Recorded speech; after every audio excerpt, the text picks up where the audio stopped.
uma banda de noise core, justamente no Brasil, a minha opinião sobre isso. Eu empurrei trem até na ladeira, cara. Mas para manter uma banda no Brasil é difícil. Como hoje em dia, tive que reativar o meu selo antigo para poder começar a lançar as coisas do Noise Against.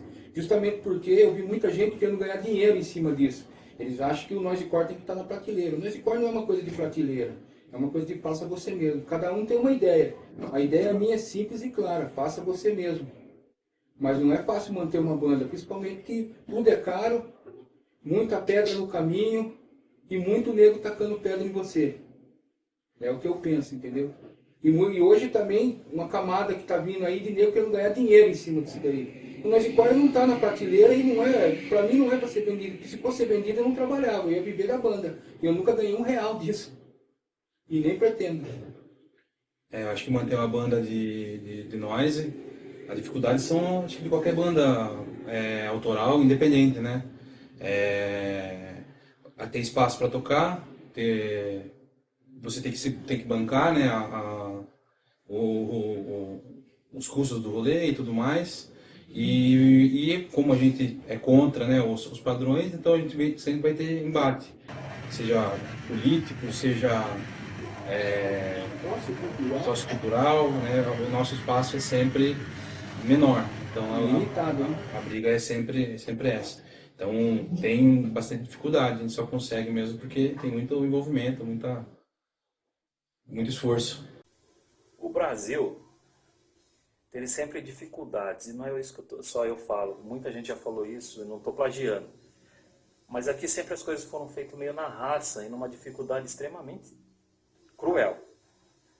Valor de instrumento caro. Você ter uma vida underground aqui é difícil. No trabalho é difícil você levar a sério as coisas. Ninguém, né?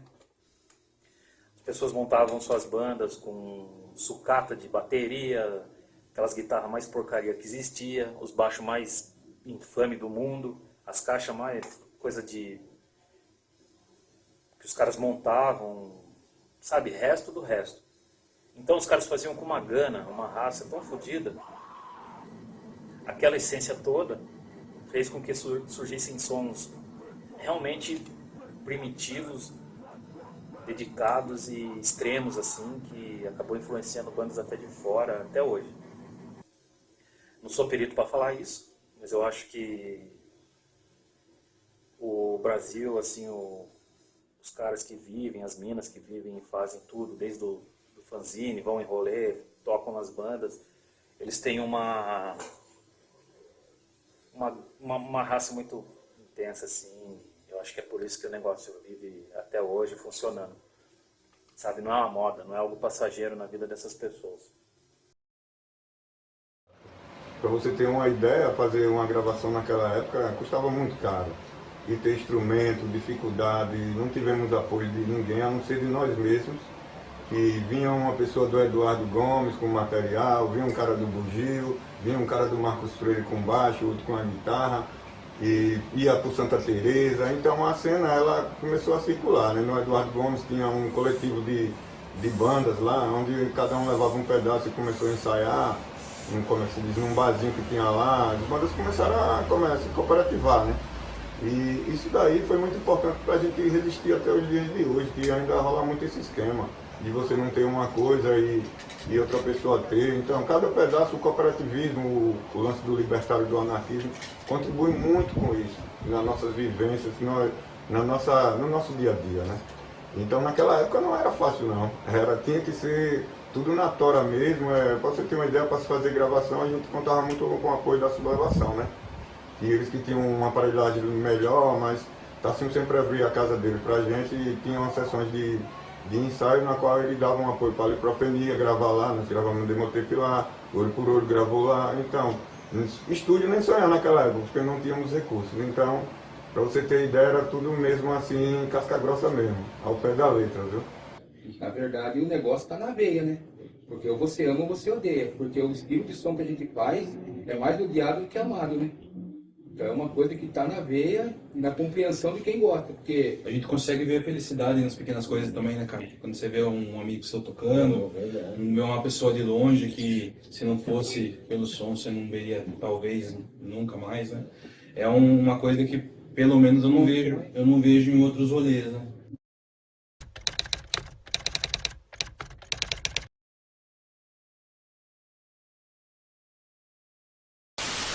Salve geral!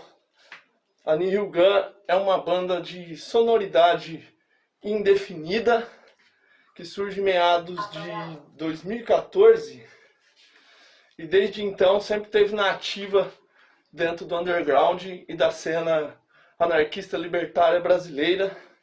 Já gravamos diversos materiais que foi materializado em diversos formatos, participamos de diversas coletâneas e dos principais festivais de antimúsica da cena brasileira.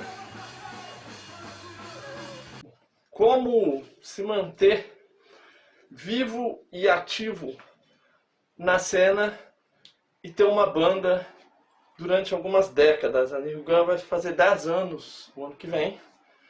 Eu penso que é despender tempo para o processo criativo, para ensaiar, para gravar, viajar para tocar, materializar essa arte de resistência, seja através de selos, fanzines, da distro, de blogs ou da literatura. Essa arte gera determinados custos financeiros e nunca gera nenhum retorno, porque a maioria dela é a base das trocas. E a permanência, eu creio que se dá devido à ideologia, que se arrasta, no meu caso, há mais de 30 anos, e eu creio que ele ainda perdure, mesmo diante de todas as diversidades e do sistema que nos esmaga. É complicado manter uma banda na vertente noisecore nativa, porque não rola grana. Quem estiver pensando em ganhar dinheiro com esse estilo musical, pode cair fora. Não é o caminho. Procure fazer outra coisa. Então quem participa de qualquer banda noisecore, eu acredito que faça porque gosta e ama fazer isso. Fora isso, não tem outra história, né? Então é muito complicado mesmo, até porque já tem praticamente 19 anos que eu moro longe da capital sergipana, que é Aracaju. Eu resido a mais de 140 quilômetros de distância de lá, e os outros membros da banda moram lá. Então até para ensaiar, para participar dos eventos é complicado, porque eu tenho que gastar dinheiro para poder ir para a apresentação e nunca cobramos cachê. A gente tem isso na nossa cabeça, né? Cachê não. A gente sempre nos apresentamos gratuitamente. Uma questão mesmo de ideologia, né? De ideia, de transmitir as mensagens que a banda quer transmitir para quem está lá presente. É brasileiro, né, cara? A gente tem que se virar. E só tá ativa porque a gente precisa. Como qualquer outro grupo, né, movimentação cultural, contra a cultura, né, o rap, o metal um pouco, né, o HC, o hardcore e o punk, que também está mais pro nosso lado. A dificuldade é a mesma, mas sempre está envolvido muito amor, né? A gente está sempre preocupado com a união, né? A gente sempre quer fazer dar certo, sempre tem alguém com vontade de fazer assim, a coisa acontecer. É difícil, mas se não tiver essa vontade aí, não rola. Por mais dificuldade que tenha, a gente dá um jeito de dar certo. Não importa o estilo de som underground, mas com certeza vai dar certo, porque a gente luta e briga por isso.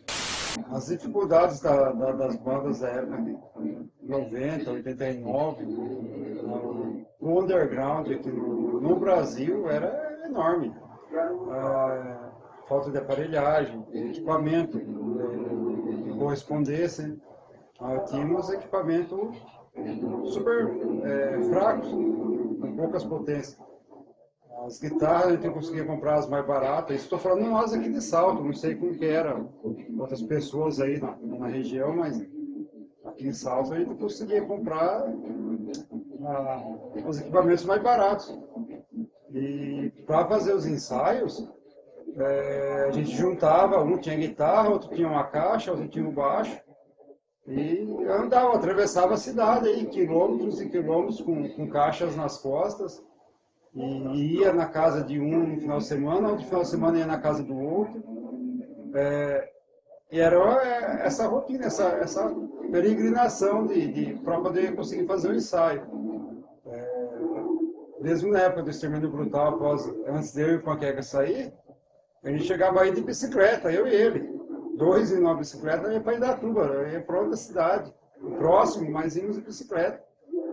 Voltávamos, não sabíamos como, mas voltávamos. Né? Então as dificuldades eram enormes. Assim, estúdio para ensaio não existia. Os estúdios que aqui em Salto não tinha estúdio para gravação, tinha em outras cidades, mas o valor acessível para nós era muito alto, a gente não conseguia fazer gravação em estúdio.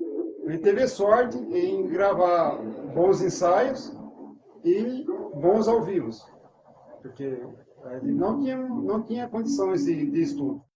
Para nós a dificuldade era lugar para ensaiar. A aparelhagem a gente não ligava tanto porque a gente queria fazer barulho, né? Fazer protesto, entendeu? Agora quem gostava mais da gente eram os vizinhos, porque era domingo, né? Depois do almoço, 2 horas da tarde, eles queriam dormir, quem estava lá? Nós fazendo aquele barulho infernal.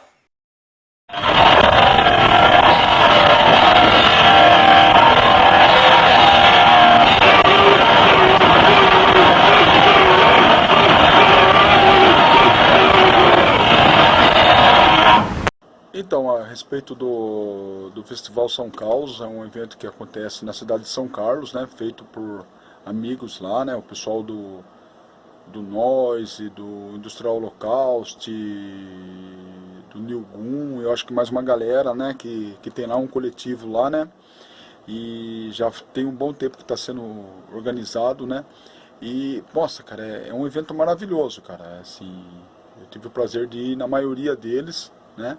A maioria desses do São Carlos eu fui, acho que eu perdi, eu acho que o primeiro só, infelizmente, né, por causa de trabalho e tal, mas na maioria, em quase todos eu fui.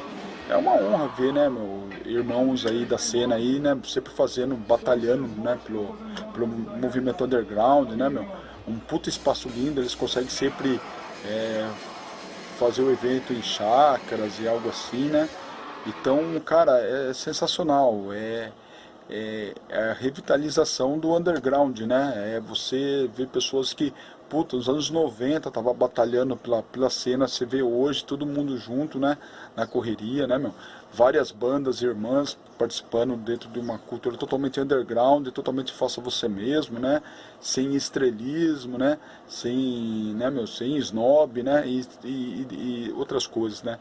É muito legal, eu tenho muito respeito por essa galera, tenho muito respeito pelo evento, e para mim eu quero, por mim, que dure mais 1000 anos o São Carlos, e só tenho a parabenizar os envolvidos pelo evento e toda a galera lá que tá no corre, e o pessoal também que vai, as bandas que participam, que já participaram e que vão participar futuramente. Eu só tenho a dar elogios, né, para o São Carlos. É realmente a resistência underground em vida e na sua verdadeira essência, né, cara? Sobre a São Carlos Festival, surgiu da ideia de fazer primeiramente uma festa, né? A gente queria fazer uma festa, reunir uns amigos para fazer um som, né? E chamar umas bandas e fazer uma festa pra gente curtir e fazer um som entre nós, né? Para isso precisava viabilizar a organização, daí juntamos alguns membros, né? Que a gente contribui mensalmente entre nós, fazemos a nossa organização e durante o ano a gente vai planejando, chamar umas bandas, geralmente a gente chama bandas de outros estados, né? Bandas de amigos nossos, bandas novas, bandas antigas, né? E São Carlos surgiu dessa organização que é o Coletivo Libertário, né? Que organiza todo ano, tirando o ano de pandemia, né? Os outros anos, né? Já estamos na 8ª edição, né? Começou em 2014 e a nossa intenção é reunir o pessoal para curtir, beber e tirar um som e trocar ideias. As pessoas podem vir expor seu material, fazer troca, enfim, é uma reunião. A gente não cobra ingresso, entrada, pode entrar com o que você quiser e curtir junto. O que vale é a liberdade. Não? O que faz também é a doação das bandas, né? Que vem por conta, né, cara? Banco rolê, realmente se doam pela proposta, né, do evento, né? Bem lembrado. Que sem as bandas também isso nada aconteceria. E bandas de peso, né, cara? De renome, já chegou a passar aqui. Né? De amigos nossos e bandas novas também, né? E essa festa é o que faz movimentar, né? É bem legal o ambiente, né, cara? Uma coisa de muito respeito e que realmente o pessoal vai pra curtir. Esperamos trazer mais bandas aí, meu. É isso aí. Valeu!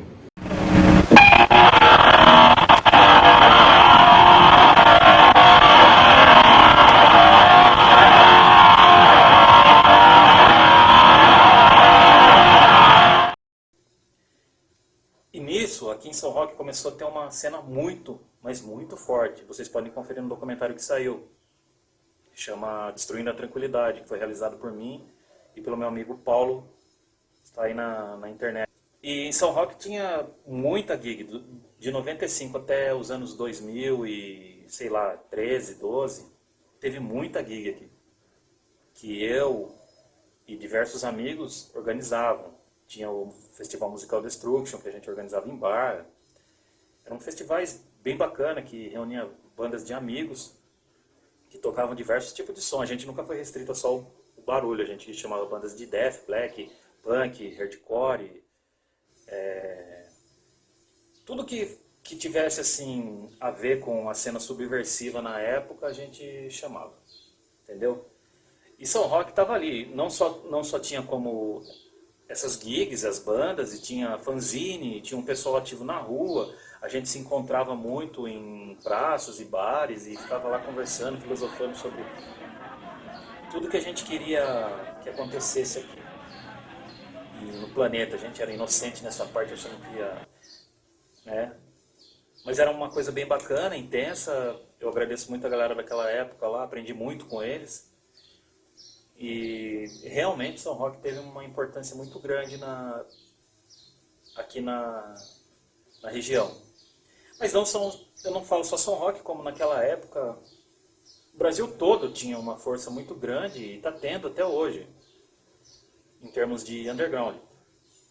A gente não pode deixar de falar só do passado, a gente tem que lembrar do futuro. Hoje em dia tem muita coisa legal acontecendo. É claro que está mais difícil para as pessoas acompanharem. Mas quem está aí, está conseguindo acompanhar, legal, cara.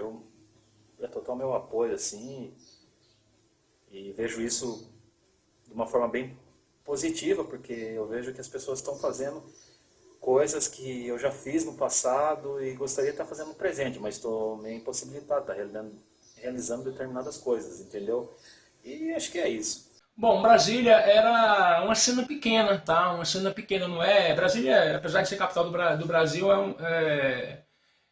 o metal em si, a cena hardcore e tal, é muito pequena aqui em Brasília. Mas era uma cena muito pulsante, tinha muitos shows e tal. E tinha uma galera, mas pouco, assim. E nós éramos muito radical, né?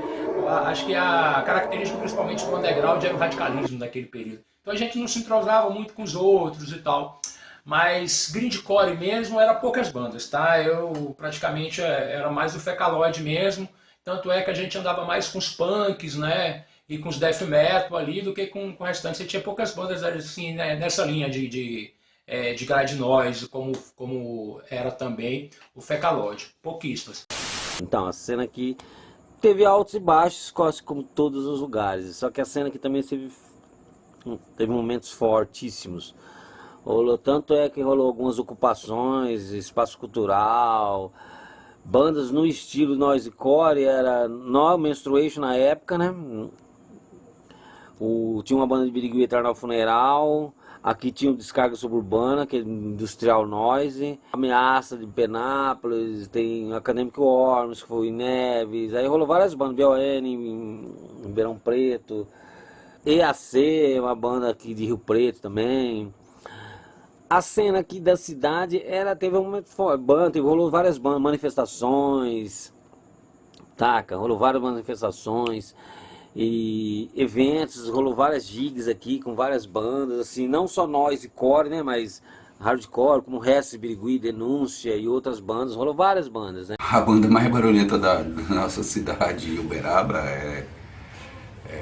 era nós mesmo, o GOP.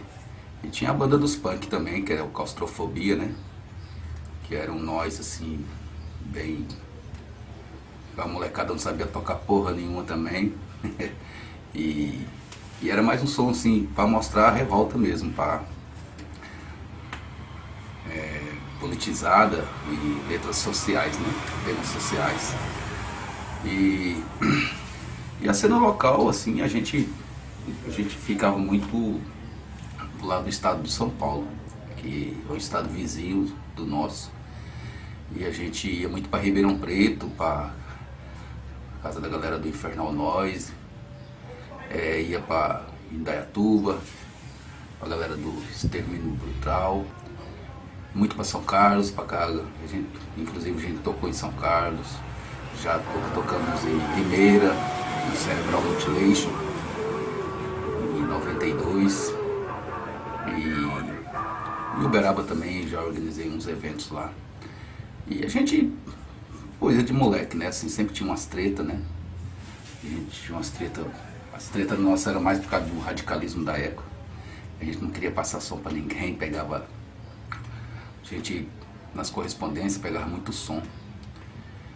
Aí sempre tinha aquelas tretas de não vou passar som, coisa da época, radicalismo da época. Aqui temos a Massacre Anti-Humano, uma banda de punk hardcore que está extremamente ativa, os caras estão organizando evento direto, né? Fazendo várias correrias, né? Aqui também temos a Corrosão Cerebral, que é a banda do Xanxan e do Grilo. Eles também estão sempre na atividade aí também. Tem a Noise Against the System, né? Que é a banda aqui de tudo, Vanderlei e do pessoal. Tem a banda de Gore Grind aí do Chapolin e do Moisés, né? E também o Mano, batera, que eu não lembro o nome dele agora, que é do Necropatológico Tumor, né? Estavam fazendo show direto também, estão na correria, fazendo a luta aí no espaço underground, né? Tem a Síndrome do Ódio, como falei pra vocês aí, né? Que é a banda que está ativa dos anos 90, né? E demais meus projetos. Também existe a Distorção Sonora, que é uma banda de grind noise daqui de Salto, né? E além disso, eu tenho um selo chamado HC Noise Holocaust, que é um selo de CDR, né? De materiais simples, totalmente faça você mesmo, totalmente underground, né? E além disso, eu tenho um canal no YouTube também que eu divulgo bandas, né, bandas novas, como as bandas antigas, projetos também de bandas de hardcore, grind, noise, industrial noise e por aí, né. Então eu queria só dar um pequeno só parecer do que está sendo feito atualmente, né, que seria todo esse coletivo de bandas que está desenrolando aí, muita gente fazendo, né, e também tem o coletivo HC Noise Metal, né, Holocaust, né, que está sempre organizando um evento aí, e com muita energia, com muita vontade, sempre aí, eu acho que estão fazendo, cada 3, 4 meses estão fazendo um evento. E além dos eventos, eles fazem ajuda comunitária e tal, né, que ao meu ver é muito importante, né. Sobre a cena noisecore grande aqui da cidade, a cena aqui foi muito rica e é ainda, certo? tem muitas bandas, diversas bandas que resistiram, como Putrefação Humana, Olho por Olho, Carne Crua, enfim, uma série de bandas que vemos aí que resistiu bastante ao tempo, mas retornando àquela cena dos anos 90, tinha Camboja, tinha vários tipos de banda que era assim, Aracaju, Sergipe naquela época era uma grande referência e ainda é, em termos de barulho. E fanzines nós tivemos vários, Colapso Social, Zoada, Microfonia, Buracaju, assim, uma infinidade de zines que davam cobertura mesmo e assim, repercutiu muito, né? Esse lance do barulho daqui, que seja gravado em fitas, troca de fita bastante teve nessa época aí, eu que fazia fanzine também, tocava em banda. Então eu toquei na Liprofenia, na Gangrena Social, depois passei para Putrefação Humana, mas durante um longo tempo eu toquei em várias outras bandas, como Olho por Olho, fiz parte da Camboja também, aí saí, né, tocando aí Logorreia, aí depois veio Crimes Hediondos, enfim, até um projeto agora atual que a gente teve, eu não sei se a gente vai fazer mais gravações, que foi uma Angústia do Ódio. Então, a cena daqui de Aracaju é muito rica. Teve o zine também Escarro na Palma, que vale a pena ser citado. E, assim, até hoje em dia nós sabemos que Aracaju tem uma cena muito forte, né, que resiste até hoje. E é grande referência.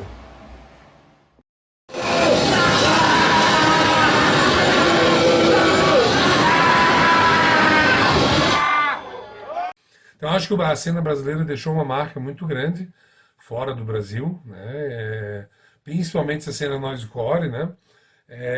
Por causa da sua resistência, assim, pelo tempo que ela durou, né? Eu acho que isso é fundamental, né? E o contato até hoje permanece, né? Hoje, lógico, facilitado pela internet, mas a cena continua existindo de qualquer forma, né? E mantendo essa conexão com outros locais, outros países, outras pessoas, né? Fanzines, tudo mais, né? Isso é muito importante. Eu acho que a cena brasileira teve uma repercussão muito grande lá fora. Tá? O Brasil tem uma cena muito forte, né? E tinha muito contato, muitas pessoas que eu conhecia tinham bastante contato com as cenas lá fora. Tanto da Finlândia, Noruega, Portugal, Espanha, França. Então, assim, tinha muita gente que tinha esses contatos. E os zines também, eles trocavam muito, né? E, assim, então, eu acredito que teve um grande impacto, sim. E o Brasil influenciou, né? E assim, a gente também foi muito influenciado por outras bandas de fora. Então, eu acredito que teve sim, uma grande repercussão lá fora. Tá? Nós tiramos até pelo próprio, claro que não era grindcore, que era o sarcófago, né? Mas sarcófago chegou a influenciar várias bandas mundiais, né? Você vê na Finlândia, as bandas finlandesas hoje falam que gostam muito da cena brasileira desde aquela época. Então eu acho que teve um impacto sim e valorizou bastante assim, pelo mundo afora, né? Você vê bandas de outros países, né? Sempre mencionavam bandas brasileiras, né? Então todo o pessoal que eu conhecia falava aí de rock, falava de noise, falava de industrial holocaust, falava de Brigada do Ódio, né? Falava de Sepultura também, né? Foi um grande precursor aí da cena metal de um modo geral, né, cara? Sepultura levou o nome do Brasil para o mundo inteiro, né, cara? Nessa questão de bandas aí. Brigada do Ódio virou uma grande surpresa para mim. Porque a gente tinha uma certa conformidade com ter gravado um disco, ter passado praticamente batido, né? E depois, por muitos problemas que a gente foi enfrentando, a gente deu uma parada grande, né? E aí até foi retornar. E quando a gente retornou, coincidentemente, tinha algumas pessoas que já falavam da gente, pessoas do exterior estavam procurando a gente, mas a partir dos anos 2000, acho que até 2005 em frente, aparece um certo reconhecimento em relação à Brigada, falando do Brigada como percussor do grande, percussor do grande mundial, né? Tem uma relação que acho que o próprio João Gordo, né, que coloca num texto que fala sobre o Mike Harrison, ter ouvido Brigada e dizer que admirava a banda. Então tem algumas informações, pessoas, grupos de fora falando sobre Gado Odd, e talvez isso tenha feito com que essas novas gerações buscassem Brigada, ouvissem com atenção, talvez, né? E se criou até uma certa admiração, que eu acho, pelo qual sou grato também, nessa admiração que se criou pelo Brigada. Acho que é uma surpresa mesmo, como eu falei, para mim, porque é uma banda que tinha sido esquecida no tempo, né? Aí começa a aparecer reportagens, né, matérias, colocando Brigada como precursor do grind, colocando Brigada num destaque não só nacional como mundial. Eu fico muito contente de ver, né, essa cena sempre forte, e vindo uma galera nova, né, e mantendo esse pessoal das antigas, e como a cena noisecore, né, que do Brasil começou, era uma batalha para se criar tudo, né, para se fazer. A gente não tinha, toda a cena brasileira não tinha espaço para gravar, não tinha estúdio, não tinha onde gravar, era tudo gravado através de deck, né, naquele esquema da fitinha, e manda bala. E é legal como isso, né, alcançou o mundo inteiro, né, como a cena noisecore brasileira alcançou o mundo inteiro, sendo respeitada no meio, né, e como a cena antimusical daqui se tornou referência para a cena lá fora, né. Isso é muito legal, isso é muito importante. Em relação à repercussão da cena noisecore, né, mundialmente, como o Casella tinha dito, a gente sempre teve esse lance de correspondência, né, trocar, então você pegava contato aqui, contato ali, esse lance quando você curtia, o próprio radicalismo te fazia movimentar, né. Som só realmente quem ia atrás, tudo, conhecer as pessoas certas e ia conhecendo, tocando. E a cena brasileira, ela se fortaleceu porque aqui era o do it yourself mesmo, né? Eu acho que isso fez com que as pessoas realmente faziam coisa de coração e muito precário. Um som que ao mesmo tempo, né, era bem diferente para a gringaiada que tinha acesso a aparelhagens mais robustas, de maior qualidade, né? E essa precariedade ao mesmo tempo, nessa conjuntura até mundial falando, né, cara, fez com que a gente participasse desse movimento, uma coisa atemporal mesmo, que hoje, com todo recurso, a gente tem noção do que era na época, né? Uma carta era 3 meses para você receber a resposta quando eu recebia, né? Que tinha, né? Olha, é difícil dizer se a cena noisecore ela causou algum impacto em outros lugares do mundo, em outras bandas, em outros garotos e outras garotas que procuraram fazer um som extremo. Eu acho, claro, tem sim, assim, uma possibilidade, uma chance muito grande de isso ter acontecido. Eu acho que isso vai ser uma coisa que a gente vai perceber mais para frente ainda, talvez, que quem sobreviver verá isso, né? Principalmente nós, as pessoas mais antigas da cena, porque o que a gente sabe de fato é que bandas como Brigada do Ódio, Olho Seco tiveram um papel fundamental na questão musical das bandas que veio nos influenciar depois, né, das bandas europeias principalmente. E pode ser que a gente cause isso, porque eu vejo o noisecore hoje partindo para outras dimensões, assim, mais eletrônicas, mais, como se diz, mais sampleadas, mais no looping. Não digo que isso é ruim, tá? É uma coisa, é uma tendência. Então o grindcore ele parte mais para essa coisa, para o one man band, para um cara ali com um monte de pedaleira fazendo barulho, que é super interessante, super legal e super bem-vindo. Então é uma nova leitura do que uma nova geração propõe a fazer. Eu conheço poucas bandas hoje que fazem noisecore, geralmente são duos, são duas pessoas, geralmente não tem baixo, ou só o baixo e a bateria. Então a gente tem várias leituras, várias versões, e eu espero que um dia todas as bandas brasileiras voltem a influenciar o som extremo no mundo como já influencia hoje. Eu acho que a gente vive o som, sabe? Acho que em outros países, não que isso não seja verdade ou não seja exatamente assim, mas eu acho que a gente que vive a música. E quando se vive a música, né, gravações clássicas, que viraram clássicas, né, ficam mais marcantes, né? Eu duvido muito, né, que o pessoal do Brigada do Ódio tenha gravado aquele split com olho seco, pensando de uma maneira técnica como é que eu vou fazer esse disco do Brigada. Eu acho que foi um negócio que surgiu ali no momento e foi, sabe, assim como Ataque Epilético, assim como várias outras referências no noise e no barulho em geral, né, no Brasil, né, porque a gente não inventou, mas tinha um contexto histórico, político, que embasou e fez com que aquela gravação tivesse o sentido que tivesse e tivesse ganhado a notoriedade que ganhou.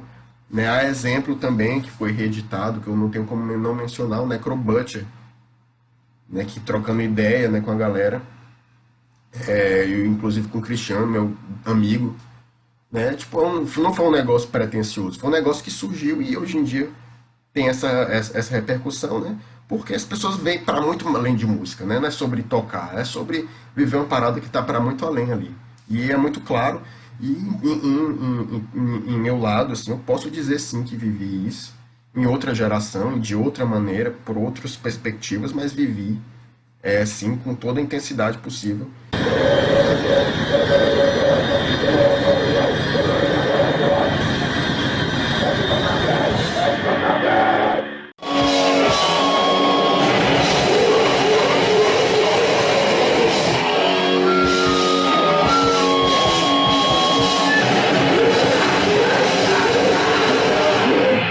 Então, a cena brasileira, ela sempre foi muito forte, sempre, realmente. Eu acho que as condições socioeconômicas do país ajudaram a manter essa cena ativa por mais tempo.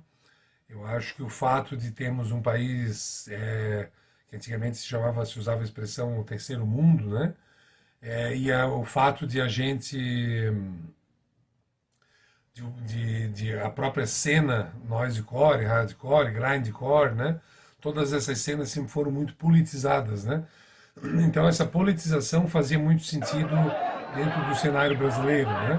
Acho que as pessoas queriam uma forma de expressar toda essa desigualdade social, esse caos, né, social em que a gente vivia. E acho que o noisecore e o grindcore sempre responderam muito bem a essas questões, né? Em segundo, eu acho que foi uma questão de persistência de pequenos grupos, né? E acho que pelo fato de levarem muito a sério essa cena, pelo fato de não ter sido apenas uma cena juvenil, que era movida por brincadeira, por bom humor e tal, ela acabou se tornando também uma forma de vida, assim, um estilo de vida, né? Então você vai encontrar aqui no Brasil pessoas que atuam na cena noisecore, ou grindcore, enfim, desde o começo dos anos 90, sempre tocando, até do final dos anos 80, né? Tocando até hoje. Alguns permaneceram montando diversos projetos, tocando com outras pessoas e tal, às vezes até tocando outros gêneros musicais também, mas sempre ali permanecendo em contato, mantendo a coisa funcionando, né? E acho que o espírito, em terceiro lugar, assim, o espírito do faça você mesmo é muito forte aqui no Brasil, né? Então você tem pequenas gravadoras, pequenas associações, né? Pequenos selos em que as pessoas continuam lançando, independente das condições, né? Então se lançou muita coisa nos anos 2000 para frente, por exemplo, tem muito lançamento em CDR, muito lançamento depois até com fitas, né, que são reaproveitadas, né? Muita reciclagem de material. Então esse espírito de coletividade, de autonomia, eu acho que fez muito sentido aqui e manteve a cena funcionando desde sempre, né? E acho que, além de tudo, assim, acho que todo mundo que participa dessa cena brasileira tem muito orgulho, né, dessa durabilidade da cena, dessa resistência, né? É realmente uma resistência muito forte e todo mundo fala muito nisso, né? Como nós somos resistentes, como nós somos fortes, né? Nesse sentido. Não tem nada a ver com nacionalismo, evidentemente, né? Ninguém é nacionalista, ninguém é patriota, né? Muito pelo contrário, né? Mas o fato de nós termos criado esse cenário duradouro, né, faz com que as pessoas se orgulhem e esse orgulho mantém as pessoas continuamente produzindo, né? Se tem produções aí bastante bacanas, né, de uma cena que se manteve independente. Aí eu volto à questão do radicalismo, né? O próprio radicalismo da cena, de certa forma, nos ajudou a manter a cena viva, né? Porque as pessoas que continuaram participando dessa cena sempre foram muito ligadas, né, radicalmente à própria cena, né? Então isso acabou fazendo com que ela durasse tanto e fosse tão bem sucedida, entre aspas, né? Porque ninguém nunca ganhou dinheiro, ninguém enriqueceu com Noise Core, obviamente, mas as pessoas continuam curtindo muito fazer isso, né? Até hoje tem show, tem selos, tem tudo, né? Então acho que isso foi fundamental para que a cena se mantivesse tão ativa e tão unida também, né? Então eu acho que assim, o que aconteceu aqui é que, felizmente, teve muita gente que entrou no barulho, não entre aspas, por moda. Foi um estilo de vida realmente. Acreditou e continua acreditando nessa ideia do faça você mesmo, né? Do barulho como contracultura, né? Então eu acho que foi isso que foi a força para o Noise Core se manter até hoje, né? Tanta banda, né? De 90 se manter até os dias de hoje, né? E galeras, né? Que tocavam naquela época, hoje estão com bandas novas, mas estão ativos, né? Então eu acho que foi essa vontade e essa certeza do que estava fazendo, né?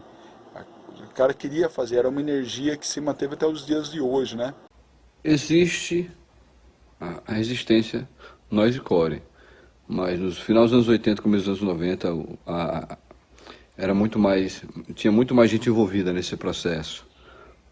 Mas hoje a gente consegue perceber quem de fato estava ligado mesmo na parada toda, né? Então, hoje nós temos uma turma aí, em menor número, mas que está na resistência. Continua produzindo, continua trabalhando a favor do lançamento de materiais nessa vertente. E isso é muito, muito, muito bom. Então, por exemplo, Olho por Olho já tem 32 anos, pô. E tem várias bandas aí que continuam na resistência. Isso é muito bacana, saber que estamos ficando velhos e com a mesma ideia, com o mesmo propósito. Então isso a gente faz por amor, paralelo ao trabalho da gente, do corre da gente do dia a dia, para sobreviver. A gente banca a produção de gravações, de vídeos, de qualquer coisa relacionada a essa vertente musical fantástica que é o Noise Core. E vida longa a essa vertente musical subversiva. A ideologia, o Noise Core, o anti-música, ele não deixou de existir. Ainda veio da mesma temática de 1992 e dos anos 90. Sou anti-música, não busco divulgação, não busco ser famoso nem nada, nem ter contratos de grandes gravadoras. Protesto, anarquismo e resistência. Isso é o anti-música e isso é o Noise Core aqui do Brasil. Eu entendo que esse lado do it yourself, né, é muito forte também nas bandas de música extrema. Então, além da influência musical, teve uma influência de atitude que foi incorporada pela música extrema e que se criou uma rede de contato. E eu acho que o brasileiros ligados à música extrema, eles são muito mais, vou usar na falta de palavra melhor, eu vou dizer que eles são muito mais militantes, né? eles buscam sons, né, que são bandas de todo lugar do mundo e bandas do Brasil, que às vezes os grupos conhecem e trazem para ouvir, para socializar. Então existe uma rede muito interessante, né, da música extrema, que acaba consolidando e fortalecendo esse espaço. Eu penso que o fator estruturante seja as amizades, a identificação, algo que resiste durante o tempo, ao qual a torna resistente e sólida, tão duradoura, mais de quase 4 décadas, o que coloca em prática a verdadeira solidariedade orgânica e a fraternidade, que vem do italiano, né? Fratelli, a irmandade. Isso nós vivemos durante todo esse período em que a cena continua pulsante. Acredito que o fato do Brasil ser um país continental ajudou muito nessa proporção, nessa dimensão de que o Brasil seja o maior celeiro da música extrema mundial, principalmente do noise. Tem o fato do noise ter existido porque as pessoas que encararam o noise aqui no Brasil, eles encararam não só como um estilo, mas sim como um modo de vida. E isso, acredito que fortaleceu muito a cena. E tem o fato também de até hoje a gente ter festivais como São Caos para recuperar e divulgar o noisecore. Eu acho isso muito importante, muito satisfatório. Eu acho que como muitos amigos, o underground é um estilo de vida, né? Eu acho que como muitas pessoas que ainda continuam na cena, ainda continuam na resistência, principalmente do noisecore, né? Que é um estilo com poucas bandas ainda nativas, com poucas bandas que realmente estão na resistência. Eu acho que é um estilo de vida, né? Nós levamos isso para a vida, né? A gente está nessa cena há mais de 30 anos, né? Tocando, organizando festival e mantendo ainda a chama viva, né? Eu acho que nós estamos junto com nossos irmãos do Noise há quase 10 anos organizando o São Caos Fest, que é um festival que reúne bandas do underground de todos os gêneros, punk, hardcore, metal, grind, enfim. E esse ano já foi a 8ª edição, né? Se não fosse a pandemia já era para estar na 10ª, então fora o Industrial Holocaust, os irmãos do Noise, o São Caos é uma resistência, uma forma de manter a chama do underground viva.